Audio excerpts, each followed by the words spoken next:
जय श्री कृष्ण। राधे राधे दोस्तों, क्या आप जानते हैं बाली के बारे में? यदि नहीं तो बने रहिए हमारे साथ। आखिर वानर राज बाली के साथ कैसे हुआ अप्सरा तारा का विवाह? दिलचस्प है ये पौराणिक कथा। जब समुद्र मंथन के दौरान तारा बाहर निकली तो वह बेहद सुंदर थी। अप्सरा तारा को देखकर बाली और सुषेण मोहित हो गए। दोनों ने उसके साथ विवाह करने की इच्छा जताई। दोनों के बीच युद्ध की स्थिति भी उत्पन्न हो गई। भगवान विष्णु के फैसले के बाद तारा बाली की पत्नी बनी थी।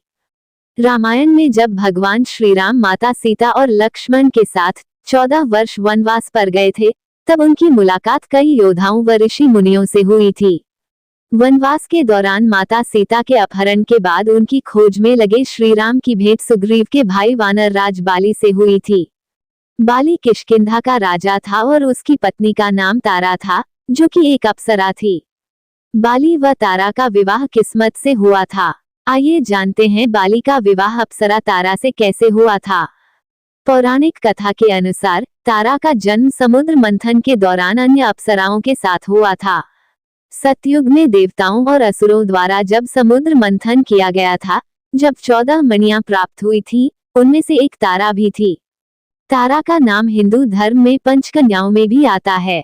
वहीं अन्य पौराणिक कथा के अनुसार तारा को लंका के राजवैद्य सुषेण की पुत्री माना गया है।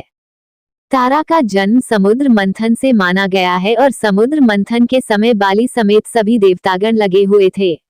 जब समुद्र मंथन के दौरान तारा बाहर निकली तो वह बेहद सुंदर थी।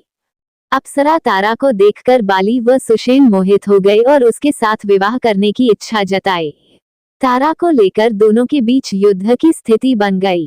तब भगवान विष्णु ने कहा कि दोनों तारा के पास जाकर खड़े हो जाओ।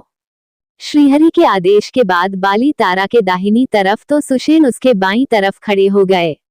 कुछ समय बाद भगवान विष्णु ने कहा कि धर्म के अनुसार विवाह के समय कन्या के दाहिनी तरफ उसका होने वाला पति खड़ा होता है और बाईं तरफ कन्यादान करने वाला पिता खड़ा रहता है, जिसके अनुसार बाली को तारा का पति माना जाएगा।